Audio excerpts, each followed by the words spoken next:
당시 남북 정상 그 녹취록 있잖아요.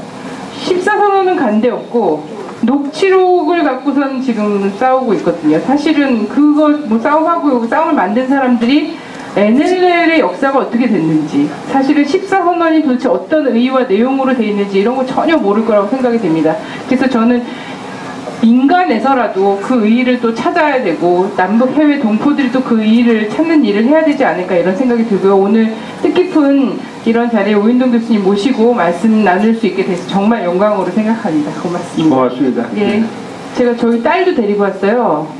예, 제가 서울에서 한 아이를 낳았고 평양에서 한 아이를 낳았거든요. 예, 그 말씀 들었는데 벌써 몇 살이 됐습니까? 지금 9살인데요. 어이구, 벌써 그랬거든요. 최근에 평양에 다녀오신 의사 할아버지 오신다고 평양 얘기 듣자고 해서 거의 강제로 끌고 오다시피 했는데요. 너무 어려운 말씀 해주셔갖고 애들이 예, 근데 무슨 의사 선생님이 혹시 경제학 전공하셨나요? 네? 아니죠. 통계학이나 경제학 전공하신 것 같아요. 그래서 아이들은 흥미를 잃고 저 뒤에서 과자 파티를 벌이고 있습니다. 과자 좀 더 먹고 싶겠어요. 많이 사주세요. 네. 그래서 선생님께서 1년 3년 전에 쓰셨던 그 평양에 두고 온 수술 가방. 예, 많은 분들이 읽으셨고 벌써 3쇄 인쇄 다 하고 또 인쇄해야 되지 그렇더라고요. 이번에 와서 보니까 놀랍게도 저 강연장에 여기 나온 새 책도 그렇지만 그 책을 들고 와서 서명해달라는 분이 많아서 놀랐었습니다. 네. 그래서 많은 분들이 선생님이 또 거의 지금 9차례 평양에 다녀오셨잖아요. 네. 예, 9차례 다녀오셨고 이번에 또 새 책을 쓰셨다고 해서 아마 평양에 두고 온 수술 가방 그것에 2탄 정도 방북기를 바라고 예, 그랬어요. 예, 계셨을 것 같아요. 그래서 저도 선생님 새 책 나왔다 그래서 얼른 제가 아마 대한민국에서 가장 먼저 받아본 사람이 아닌가 싶은데 그 책을 딱 읽었는데 이게 논문 처음에는 이거 방북기가 수필이 아니라 논문이네 이러면서 약간 실망했어요.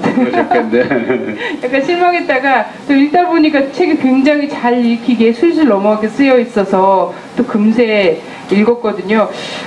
방북기가 아니라 요번엔 방북기가 아니라 선생님 아마 9회에 걸쳐서 경험들이 많이 쌓이셔서 방북기를 또 새로운 버전 또 새로운 높이에서 쓰시고 싶으실 법도 한데 이런 책을 쓰신 거죠. 밖에서 그려본 통일의 꿈, 남북연합방.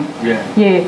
최근에 이 글뿐만이 아니라 계속 이렇게 온라인상에 발표하시는 글도 사실 이 남북연합방에 확 꽂히셨다 이런 게 딱 느껴지거든요.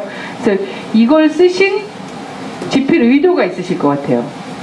먼저 맞아요. 그거 아주 꽂혔다는 말이 아주 참 마음에 드는데요. 나 그걸 몰랐는데 안기하는 나 자신이 꽂힌 것 같아요. 그리고 네.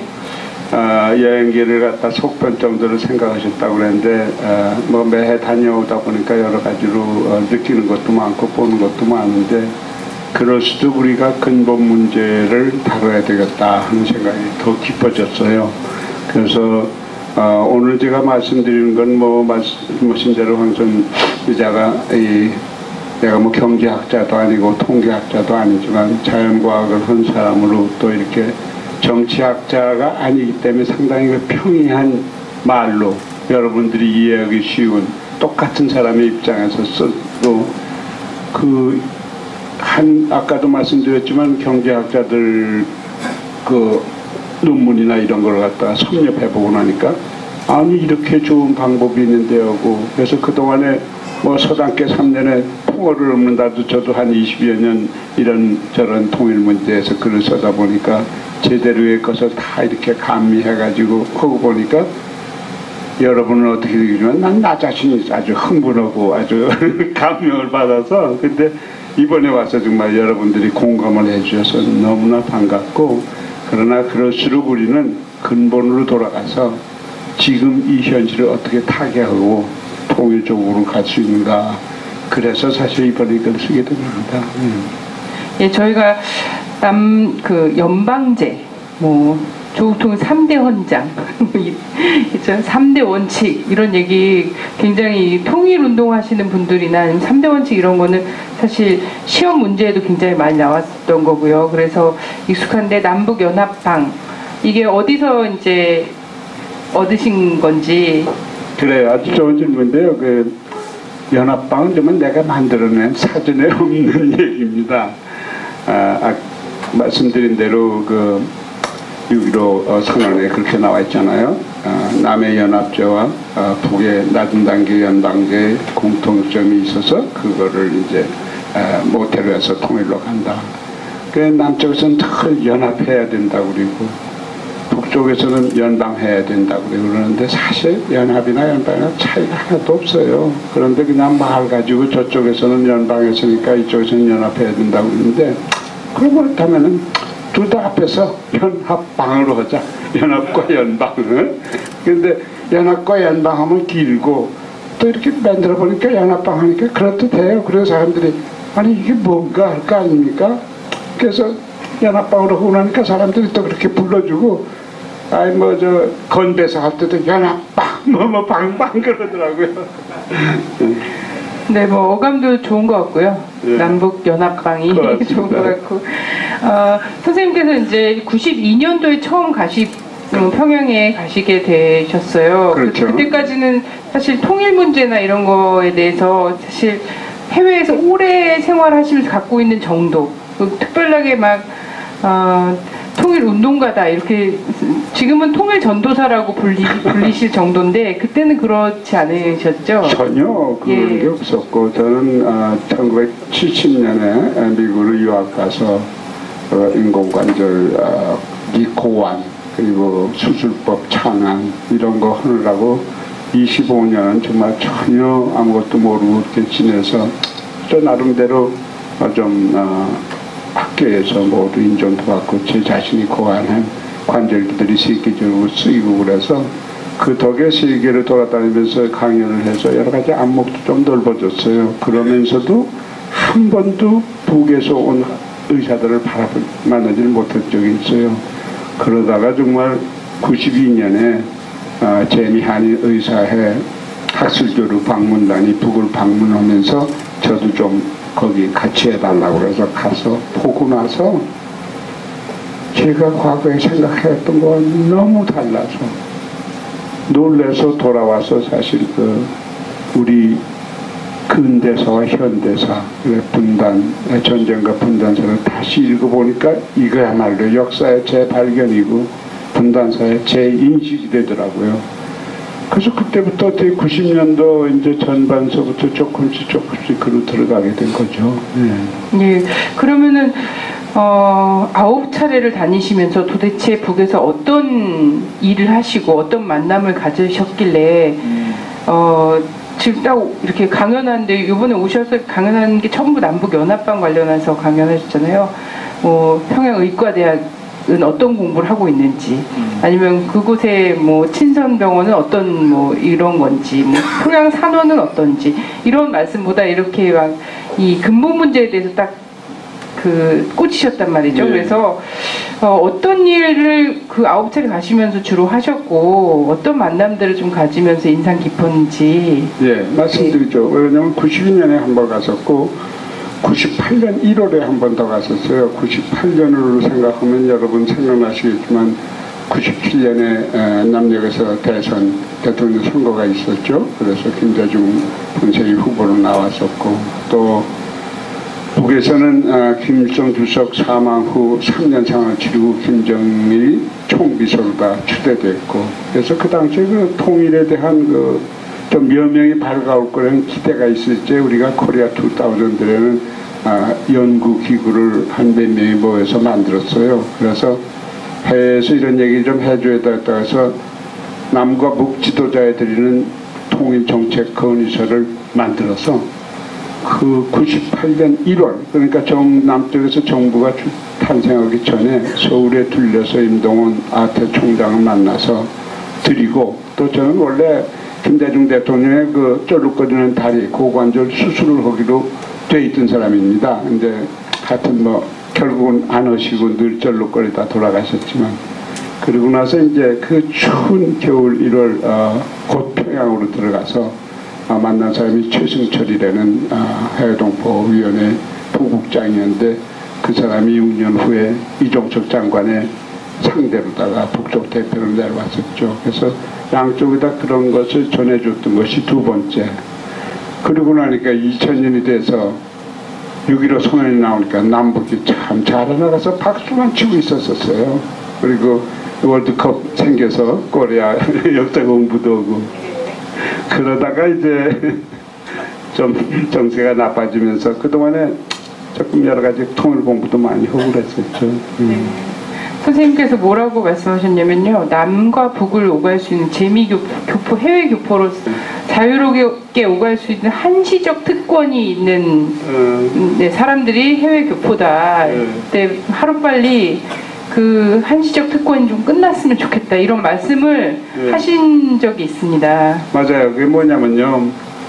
제가 요번에 지난주 토요일 날 우리 윤동주 시인회한테서 윤동주 민족장이라는 걸 받았어요. 수상소감을 써달라고 해서 가만히 생각하니까 윤동주가 중학시절을 보냈던 평양과 윤동주가 연희 견문을 다녔던 서울을 자유롭게 이렇게 드나들 수 있는 이 해외동포의 서글픈, 이거 서글픈 일이죠. 여러분 못 가시고 서글픈 한시적 남북이 잘하시면 저는 할 필요가 없지 않습니까? 그래서 한시적 특권이라는 얘기를 써서 이분들이 나한테 상을 주는 이유가 그 한시적 특권을 헛되이 하지 말라는 채찍으로 알고 받겠다고 그런 얘기를 했습니다.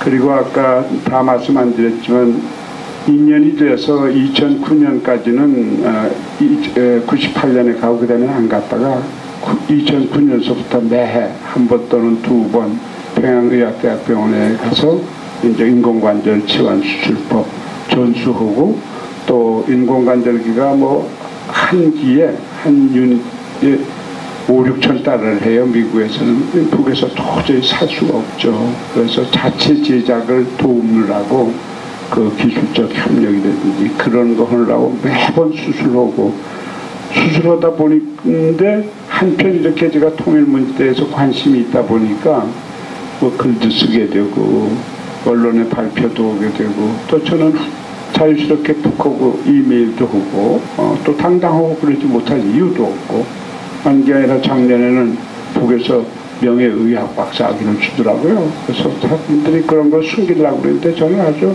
영광스럽고 고맙고 떳떳하게 받는다고 했더니 노동신문에 무슨 조선중앙TV에 다 났는데 평양에서 내려와 봤더니 이메일 열어보니까 축하 메시지가 하도 많아서 깜짝 놀랐어요. 여기서도 통일관계 하시는 분들이 다 읽어보고서는 그렇게 보내주셨는데 그게 역부로도 더 그랬어요. 앞으로도 남녘에서 누가 받아도 우리는 친남하고 친북하고 종북하고 종남해야 된다고요. 친미 친중하듯이. 이제 이쪽에서는 너무 종미해서 그게 좀 문제지만 절대 두려워질 거 없어요. 지성인들이 역사를 알고 시대를 아시는 분들이 하는데 그런 딱지가 붙으면 저는 훈장으로 생각합니다. 자부심을 가지세요. 그리고 그날을 위해서 우리가 고맙습니다. 네, 너무나 축하드립니다. 자, 선생님 말씀하신 것 중에 이제 선생님 통일 경제 이쪽으로 굉장히 많이 말씀을 해주셨는데요. 사실 남쪽의 사람들은 보면은 경제 때문에 통일을 가장 걱정하기도 합니다. 그래서 과연 통일하면 더 어려워지지 않을까, 아까도 말씀하셨던 것처럼. 근데 최근엔 또 오히려 경제 때문에 남북 경협이라도 해줘야 된다라고 해서 남북 경협 관련하신 분들이 통일부에 통일운동 단체들이 아니라 경제인들이 통일부에 오히려 항의 방문을 또 가시고 막 건의서를 써갖고 가시고 막 이렇게도 하거든요. 선생님께서는 또 통일 경제 워낙 전망을 밝게 보고 계시는 것 같고요. 근데 전에는 이제 수술을 하시다가 보면 이 무용등이 꺼지거나 뭐 이런 일도 있었다고 또 하셨는데, 최근에 이제 북의 경제 상황이 이번에 다녀오셨는데요. 좀 변화가 있었는지, 희천발전소나 아까 말씀하셨던 마신령 뭐 스키장 이런 것도요. 남쪽에서는 언론에서 희천발전소가 뚝이 무너졌다.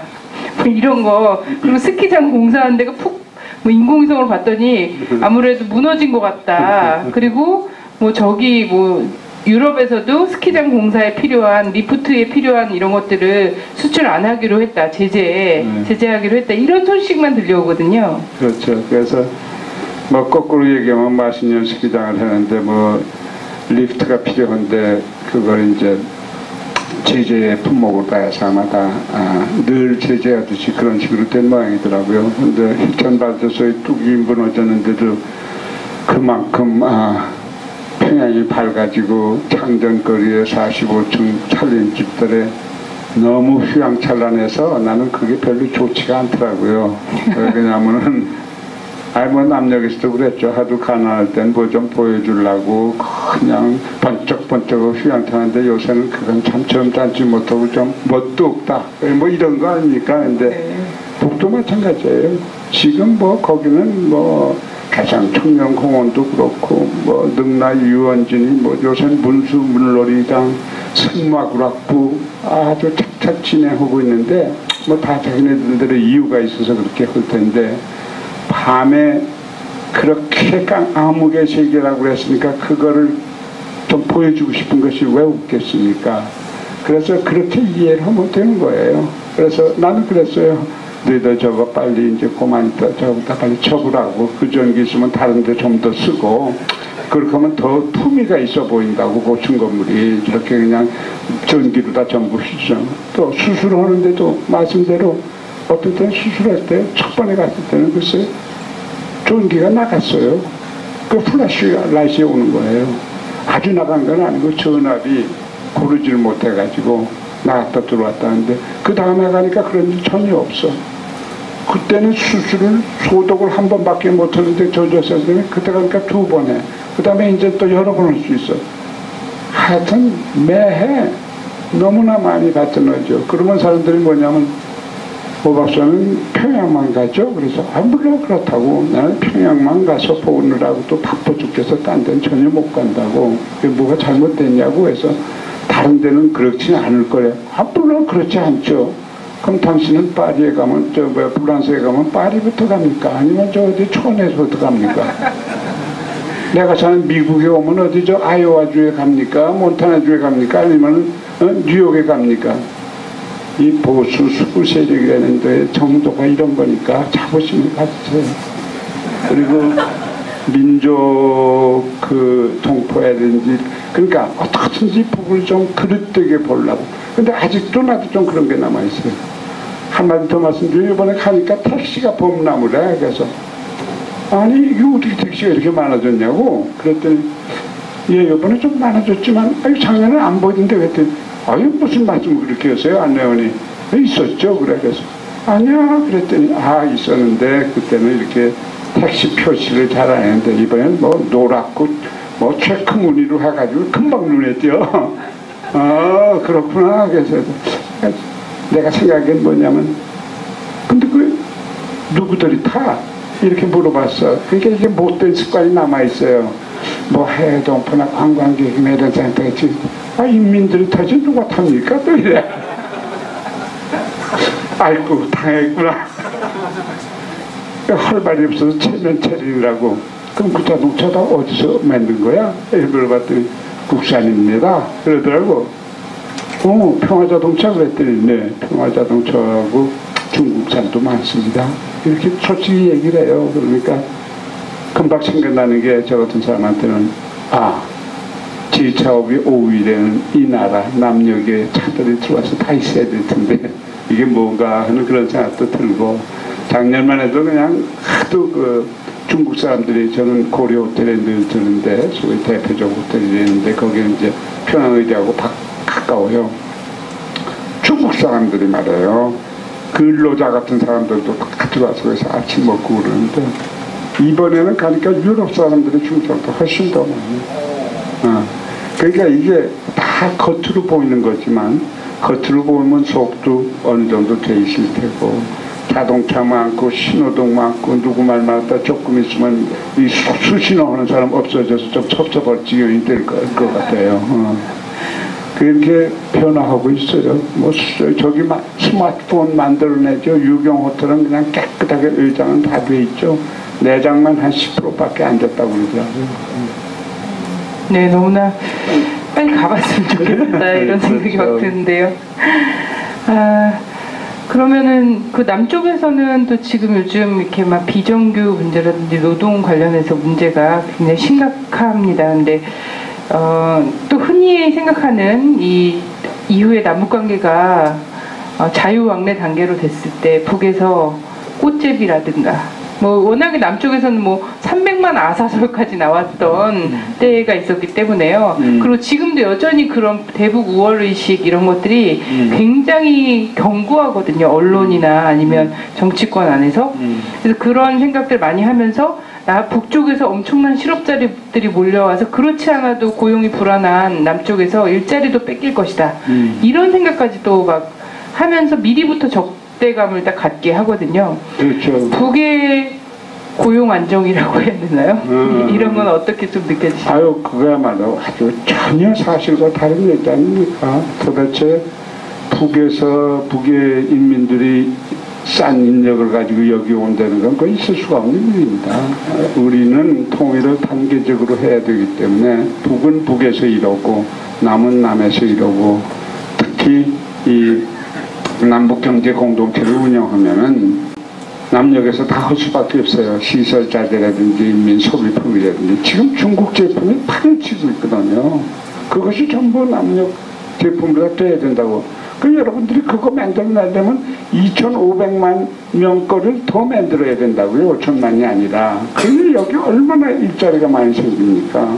그리고 북에는 국토건설장이 그냥 대토목공사를 뒤덮여서 여기 내로사인이 하나도 없어요. 2,500만 중에. 그러니까 그런 거 하나도 그쪽 없고 제 책에 그 300만 아사의 그 참 정말 허구 이게 아주 그냥 못되게 보려는 그런 그래서 이런 얘기를 내가 밖에서 있기 때문에 이런 것이 보이고 또 밖에서 있기 때문에 여러분들처럼 여러 그 실정법에 관계가 안 돼서 해야 된다고 해서 사실 이렇게 하는 겁니다. 그래서 여러분들이 똑바로 알고 그랬더니 이런 얘기를 새누리당 국회의원들한테 민주당 국회의원한테 해주라고 그러더라고요.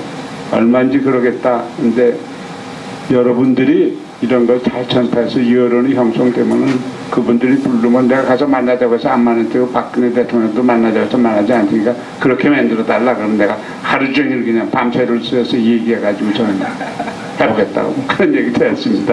네, 그런 날이 빨리 왔으면 좋겠습니다. 자, 우리 마찬가지로 통일 비용 얘기를 막 할 때나 이럴 때 사실 긍정적인 쪽도 부정한 쪽도 독일 이야기를 굉장히 많이 합니다. 그렇죠. 예, 그리고 통일에 대한 우려를 얘기할 때도 독일을 봐라. 그래서 갑작스럽게 통일하면 안 된다. 그렇죠. 이런 얘기들을 막 하는데 물론 우리가 그 구상하고 있는 통일이 독일의 통일과는 당연히 다른데요. 전 선생님한테 여쭙고 싶은 거는 이미 독일도 좀 다녀보셨을 것 같고 그렇죠. 80년대도 그렇고요. 현재의 북이 80년대 중후반의 동독의 단계인가? 저는 이게 사실 굉장히 사람들이 딱 생각을 해봐야 될 거라고 생각합니다. 왜냐면 남쪽에서도 흔히 북은 우리의 한 60년대 같아 이런 얘기들을 막 하면서요. 그러면서 마치 북이 30년, 50년 뒤에는 남쪽과 같은 상황이 될 것 같은 약간 우울한 전망이 또 사람에 따라서 우울한 전망인데 이렇게 생각할 수도 있거든요. 그래서 80년대 중후반의 독일과 동독과 지금의 북을 좀 과연 비교 대상인가? 아니 이렇게 되는 거죠. 뭐 원래 그렇지 않습니까? 이제 해방되고 나서 1970년대 중반까지는 북이 남녘보다도 우세한 경제력이었고 그래서 뭐 지하철 같은 것도 여기서 저도 오늘 지하철 타고 왔지만 궁전처럼 먼저 해놨을 거 말이에요. 남녘보다. 그랬는데 지금은 그런 것을 따질 필요가 없어요. 북은 지금 경제 사정이 매우 열악한 건 너무나 사실이죠. 근데 열악한 것이 남녘한테는 도움이 되는 겁니다. 지금 앞으로 정말 경제 공동체를 운영하면서 해나갈 걸 생각하면은 여러분들이 오히려 그분들이 좀 어려울 적에 그런 우월감 가지고 싶으면 가지세요. 우월감과 동시에 좀 인도적인 그런 역지사지의 그런 마음도 가지면은 더 좋고 그래서 뭐 동독과 서독이 할 때 그 뭐 얘기는 뻔하지 않습니까? 임금 똑같이 지불하고 전부 화폐 개혁을 갖다 일대해서 그 혼란과 재원이 많이 들었는데 그럼에도 불구하고 유럽에서 지금 EU에 유럽연합에 그냥 제1부자고 세계에선 제4대 부자 아닙니까? 90년에 통일했는데 지금 불과 20년 되고 나서 이렇게 됐는데 우리는 허기만 하면은 독일을 아마 넘었을 거라고 생각해요. 인구나 모든 걸 봐서. 그래서 오히려 골드만삭스 같은 바깥에 있는 사람들이 한반도에 정말 그 가능성을 갖다 높게 보는 거기 때문에 여러분들이 그 좀 졸부근성 남쪽에 그런 거 보면 내가 그래요. 좀 안 된 얘기지만 돈 2만 불짜리가 4만 8천 불짜리 미국 사람한테 뭐 어쩌고 저쩌고 하는 걸 보면요. 그리고 그 양극화가 얼마나 심합니까? 이런 걸 하면은 좀 사람답게 좀 행동했으면 좋겠는데 뭐 이렇게 욕하면서 지낼 필요는 없어서 안 하는데 좀 이렇게 푸근한 마음을 가지고 더군다나 여유 있는 쪽에서 큰 손 내밀면은 시장 경제 원칙에 따라서 자연히 더 좋게 됩니다. 그리고 아까 말씀하신 상공인들은 지금 일거리가 태산처럼 북에 쌓여 있는 거 여기 건설업 뭐 지금 다 나오고 있잖아요. 그 장비들 갖다가 다 하면은 얼마나 좋습니까? 이런 거를 갖다가 쉬운 말로 다 잘 알려서 통일해도 되는구나. 어려워지기는커녕 더 잘 먹고 더 잘 놀고 더 잘 편하게 신다는 거 이것만 하면 전 아주 좋을 겁니다. 네, 그 선생님 강연에서도 나왔는데 그 최근에요. 여기 뭐 좀 약간 진보적이고 이런 분들이 주장하는 거는 별로 약발이 별로 없고요. 김을동 씨 진보에 뭐 지읒하고도 별로 관련이 없는 분인데 김을동 씨가 북의 그 지하 광물 자원이 7천조에 달한다 이런 얘기를 했습니다. 근데 선생님 이제 1경에 달한다 이런 말씀을 하신 거고 이게 좀 믿을만한가요? 근거? 저는 뭐 그런 데에 대해서 자세한 걸 강의하는 이거는 오히려 남녘 정부, 국토무해양부라든지 광범의 우리 곽동기 박사도 그렇지만 이 다른 분들 최경수라는 분들이 있어. 이런 분들이 정부 자료에서 하냐고 그전에는 9천조라고 했더니 9천조에서 1경원으로 다 올랐더라고요. 그만큼 자꾸만 이제 달러 가치도 그렇게 되니까 당연히 오르는데 나는 그건 아주 내 얘기가 아니고 사계 전문가들의 얘기 때문에 아주 신빙성 있는 얘기라고 말해요. 예, 최근에 한마디 더 합시다. 네. 뭐 그러더라고요. 아닌 게 아니라 그냥 막말로 지금 북의 경제 상태로다가 그 자원만 팔아먹어도 300년은 간대 붕괴는커녕. 네, 그러면 그냥 그걸 개발해서 팔기만 해도 다른 거 그렇죠. 필요 없이 가공한다거나 이런 거 필요 없이 지금 경제 상태를 유지하는 데는 그렇게 된다니. 네.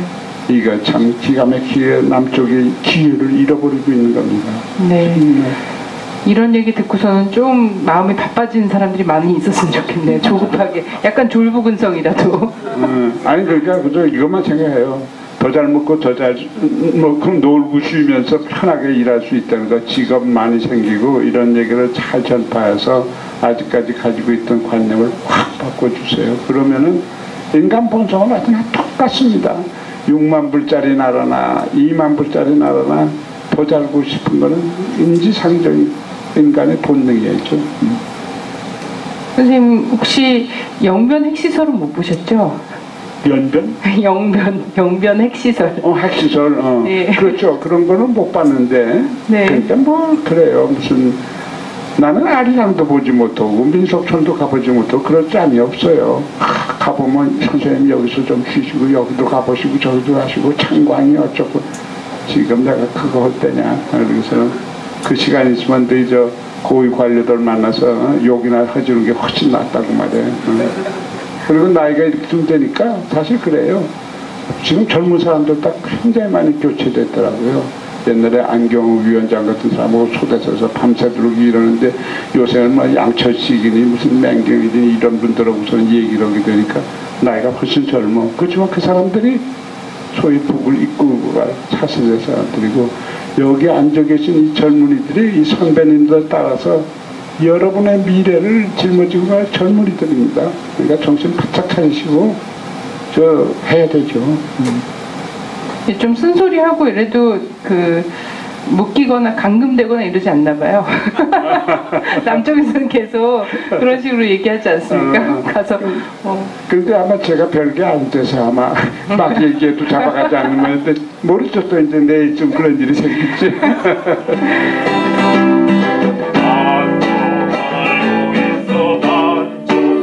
우린 지금 반쪽만 살고 있어. 반쪽 본쪽은 살지 못해. 반쪽 과거와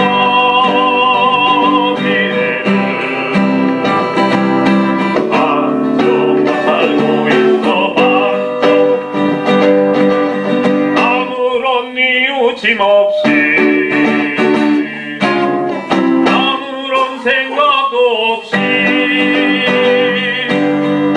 우리를 오르는 삶에 지쳐서 돌이킬 여유도 없이 우린 지금 반쪽만 보고 있어. 반쪽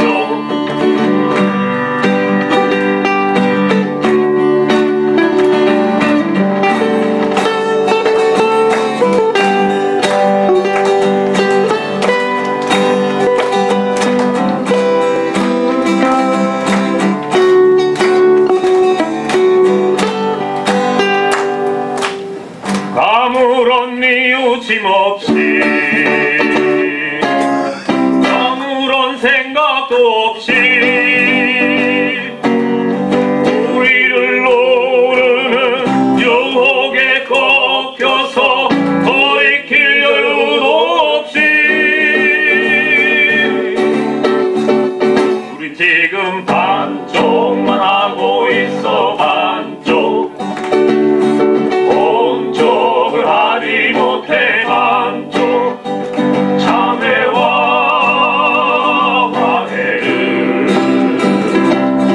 반쪽만 하고 있어. 반쪽 우린 지금 반쪽만 말하고 있어. 반쪽 본쪽을 말하지 못해. 반쪽 나라와 민족을 반쪽만 말하고 있어. 반쪽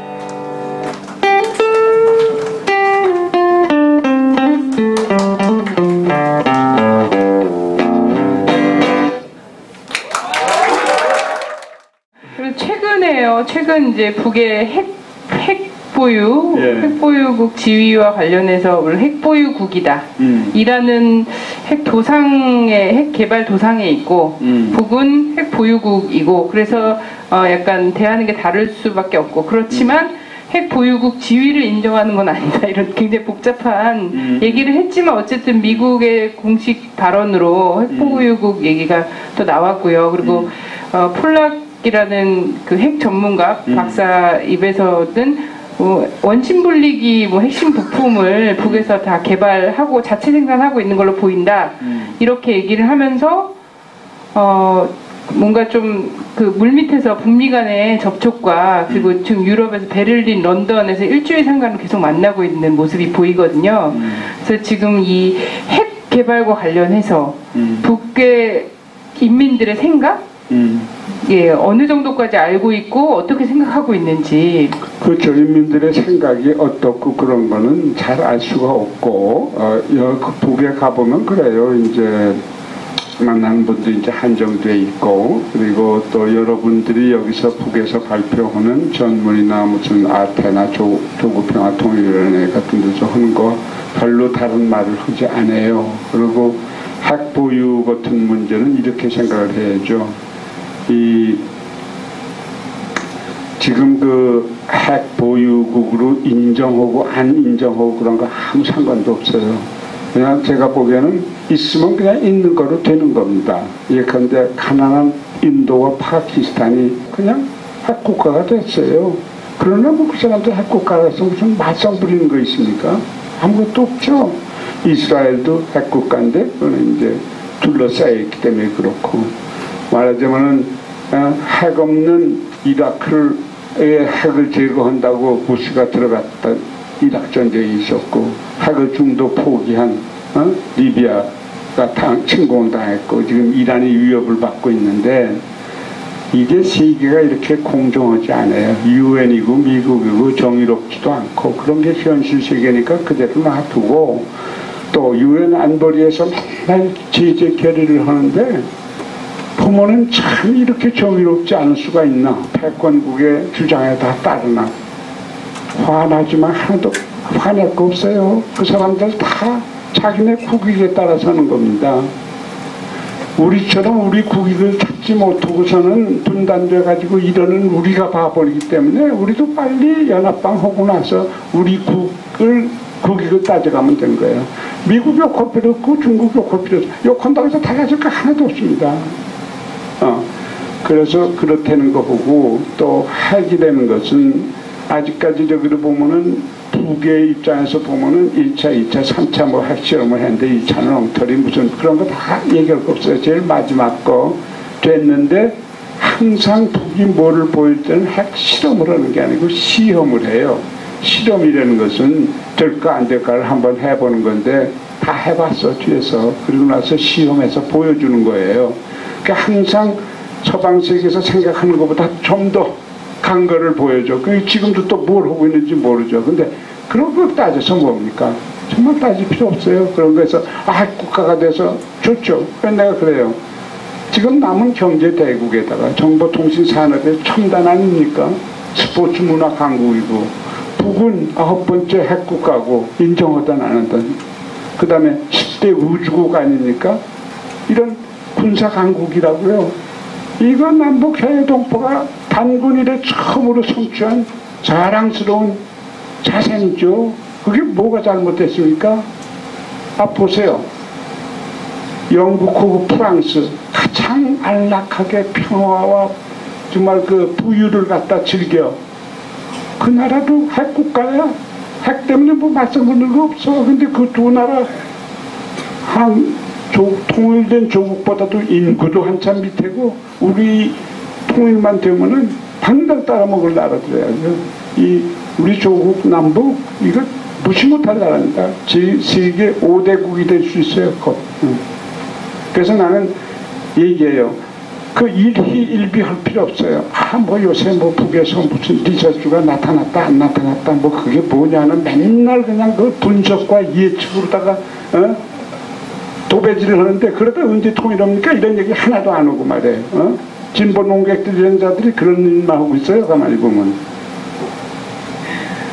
네.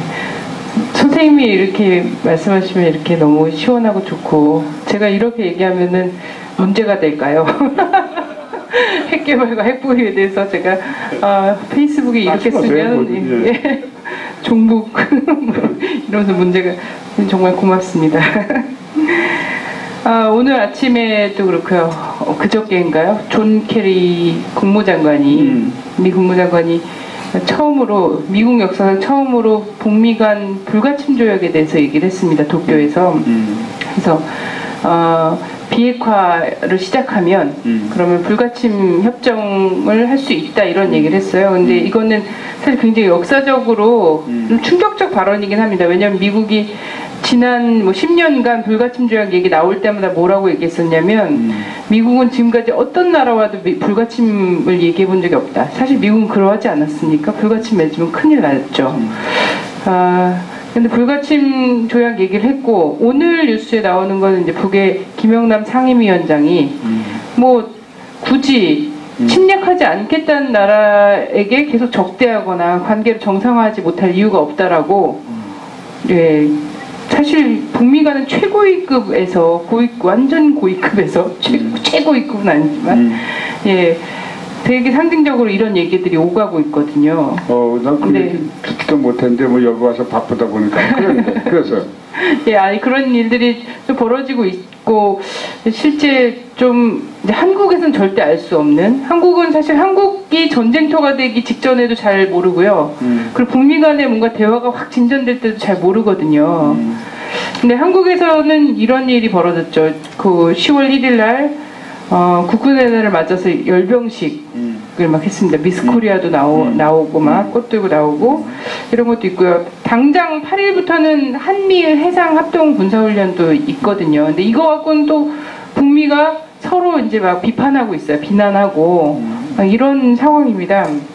그리고 지금 뭐 한미 간에는 그 주한미군 주둔비 인상을 갖고선 또 밀고 당기고 하면서도 또 전시작전권을 혹시 미국이 돌려줄까봐 한국에서 오히려 돌려줄까봐 제발 좀 연기를 더 해달라 이런 것들이 다 맞물려 있습니다. 그래서 이게 도대체 뭔가 분위기가 전혀 다른 것 같고 내외에서 느껴지는 분위기 자체가요. 글쎄요, 지금 들어보니까 사실 오늘 시간이 어떻게 되는지 봐서 제가 다음에 할 얘기가 다 그건데 난 그거 하나도 새롭잖아요. 불가침을 갖다 역사적으로 비약화를 하면 하겠다는 소리는 그건 지난 60년 다 똑같은 얘기예요. 평화협정하는 얘기나 아무 의미가 없어. 그런 거에 절대 일비할 필요 없어요.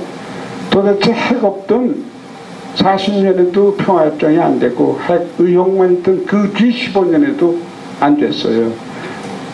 북이 핵을 가졌는데 미국은 북이 핵을 포기하지 않을 거라는 거 잘 알고 있어요. 잘 알고 있고 또 북핵이 있어야지 비핵화를 주장하고 그래서 남쪽을 갖다 살살 건드려 가지고서는 전부 이익도 차리고 여기 주둔 계속하고 전쟁 연수 항공모함은 되죠. 그런 거 하는 나라 세계에 없어요. 빌려주고 그리고 주둔군이 들어와서 주둔비까지 받아가는 그런 나라 없어요. 이런 남한의 극진한 대우를 제2조국 미국이 어떻게 마다하겠습니까?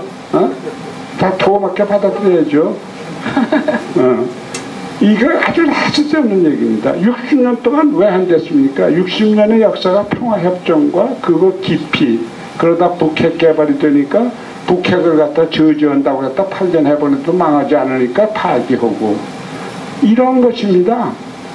그래서 그런 것이 지금 뭐 시간이 없다면 그 책에 다 쉬운 말로 써 있어요. 그래서 나는 그런 거에 이제는 별로 신경을 안 써요.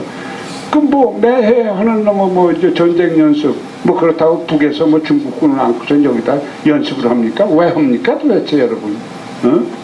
10배 이상 저기를 쓰면서 말해요. 이게 참 정말 정신 차려야 될 일인데 그 유정자만 욕할 게 없어요. 국민들이 다 대통령 뽑지 않습니까? 산동네 사람도 그 반대 사람한테 뽑아주는데 여러분들 뭐고 그거예요 도대체 여러분?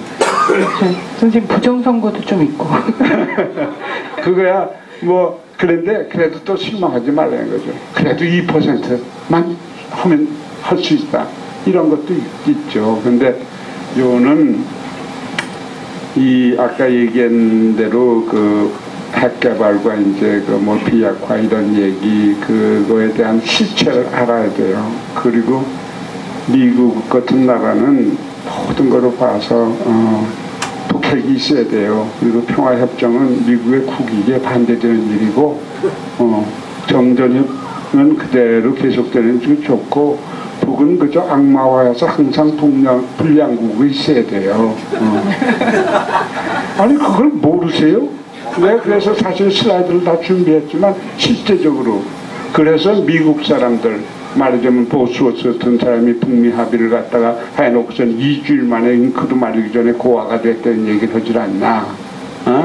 그 다음에 저 뭡니까 북미 합의의 그 기념물이라고 그러는 심포의 그 콘크리트를 퍼부은 두 개의 커다란 구덩이 뿐이었다고 조엘 위트라는 북미 협상하던 사람이 얘기를 하지 않나. 심지어 누굽니까 라이스 국무장관 부시에 뭐냐면 미국이 항상 합의한 거 꼴대는 여기로 합의해놓고선 요쪽 거라고 다 했으면 한다고요. 이게 미친 거죠. 근데 클린턴 대통령조차도 북미 합의 북이 안 지킨 거 없다고 공적으로 얘기를 해. 근데 남녘에서는 계속 그냥 북이 다 했다는 거예요. 그리고 남녘은 육자회담의 회원국이다 그거 논쟁하는 거 다 봤는데 한 번도 존재가 없어. 얘기가 들리지 않고 미국 하는 얘기만 더 크게 복창하는 거라고요. 이런 것을 여러분들이 알아야 된다는 거죠. 그래서 이거는 앞으로 그대로 가면 또 60년 이 비핵화라는 건요. 무슨 핵 폐기되는 건 기한이 없어. 기한이 필요 없는 거야. 비즈니스가 잘 되는데 잘 되도록 유지하면 되지. 뭘 바꿔요? 왜 미국이? 그냥 흘러가고 또 60년 가고 그러는 거예요. 참 정말 충직한 동맹이며 봉이죠, 봉. 예. 네. 그래서 지금 남쪽이 사실 이 분단체들이요, 어떻게 결심하느냐에 따라서 크게 바뀔 수 있는 건데도 그렇죠. 불구하고 예. 계속 그런 방향에서는 하지 않고 오히려 브레이크로서 작동을 한단 말이죠.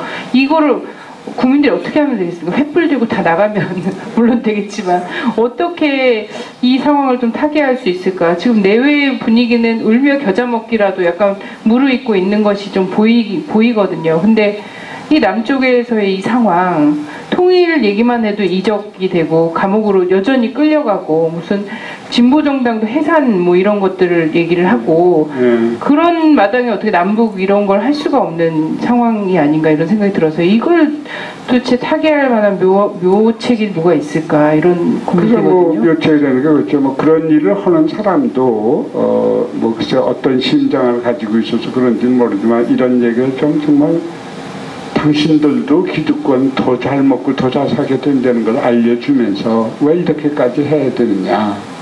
뭐 이게 말이 되는 소리지 안 되는 소리지 뭐지만 저는 상당히 근본적이고 민족적이고 양심적이고 순진하고 이상적이에요. 근데 그렇게 이상적이 없어가지고 뭐를 합니까? 꿈이 있어야지 꿈이 이루어지는 거 아닙니까? 그런데 여기서 하는 거 보면은 이거 참 정말 미국이 분단된 남과 북을 좋아하지 않을 수가 없어. 북은 말 안 들어줬고 남은 말 너무 잘 들어줬고 말이야. 그래서 여러분 생각해 보세요. 예전에 젊은 분들 이승만 독재 시절에 부정선거에서 학생들이 나서 4.19가 일어났던 것은 무슨 뭐 다른 이유 때문입니까? 정의를 위해서 일어났던 거 아닙니까? 민주화 시절에 여러분의 선배들이 지금 몇 살인지 모르지만 그 세대가 그것을 성취했던 것도 마찬가지죠. 지금 통일역군들이 나서서 이런 일을 하다가 생각해보세요. 뭐 분단 55년 만에 6.15 선언이 있었죠. 그 어떻게 일어났습니까? 이게 뭐 미국이 마련해주거나 중국이 마련해준 것도 아니고 김대중 대통령이 미국 가서 북하고 한번 화합하고 하려고 그랬는데 괜찮습니까? 허락을 받았습니까? 김정일 위원장이 중국에 가서 빌어서 해낸 겁니까? 남북의 의기 조합해서 했다고요. 하고 나니까 국민이 또 모두 우매한 국민들이 70~80%가 눈물을 흘리고 좋아했잖아요. 그래서 14로 이어졌듯이 그런 스피릿이 있으면은 민주국가 아닙니까? 그래도 여기가. 그러니까 빨리 많이 전파하셔서 이런 좋은 얘기들이라고 생각하면 그걸 널리 해서 그 힘으로다가 하는 거 이외에는 여러분들 구태타할 자신 있어요? 그래서 나는 뭐 묘안이라는 것이 국민이 깨야죠. 그 깨는 것은 여러분들이 저기 인도해 줘야 하고 선도해 주셔야 된다. 그런 얘기밖에 뭐 사실 미안하지만 할 얘기가 없습니다. 네. 보수와 진보와 수구와 뭐 이런 것들을 다 가리지 않고 있을 잘 먹고 잘 놀고 쉬고 그렇죠. 예, 보다 편하게 마음 편하게 일하는 삶에 대한 그 욕구를 잘 자극하면 되겠네요. 이제 그 대담에는 시간이 거의 다 돼서 예, 좀 맞춰야 될 것 같은데 마지막으로 여기 있는 우리 젊은이들한테 짧게 한 말씀 부탁드리고요. 연이어서 이제 축하 공연 및 선생님께 선물과 증정 이런 예, 멋진 기획들이 또 있습니다. 선생님 마지막으로 우리 청년들한테 한 말씀. 다른 저 모임보다도 이번에 저 뒤에 계신 좀 우리 젊은 분들 앞으로 통일조국의 내일의 짊어져 가실 분들입니다. 그리고 이 선배분들이 저를 포함해서 치치치 못해서 이거를 아직 못했는데 선배분도 참 많이 고생하시면서 노력할 만큼 하셨습니다. 근데 다 시운과 구군이 그렇지 못해서 아직 이렇게 돼 있는데 그래도 희망은 여러분들한테 있고 또 여러분들이 올바른 내가 얘기하는 역사인식, 시대인식 그리고 민족의식을 가지고만 있다면은 해낼 수 있어요. 여기 앉아 계신 점점배분이나 그 더 연락 오신 원로분들도 다 그런 세월을 지내오면서 싸우고 옳은 일을 해서 했기 때문에 지금 대다수한테서 좀 비난을 받고 그렇다 하더라도 자부심을 가지세요. 정말 고귀한 자부심을 가질만 합니다. 그렇지 못한 사람들을 가련하게 여겨주시면서 대신 배척하지 말고 하나씩 끌어들여 보세요. 그러면 우리가 원하는 날이 오리라고 생각합니다. 고맙습니다. 선생님 감사합니다. 그 국가보안법 전문 변호사님이신데요. 최근에 그 탈북자이면서 서울시 공무원으로 왜 간첩죄로 했다가 지금 뭐 그것이 조작이었다 이런 것들이 밝혀졌는데 혁혁한 공로를 세우신 장경호 변호사님께서 직접 하시겠습니다. 예, 선물 증정하겠습니다. 큰 박수로. 한번 보시죠. 예, 그림이 훨씬 젊어 보이시네요. 고맙습니다. 선생님 건강하십시오. 예.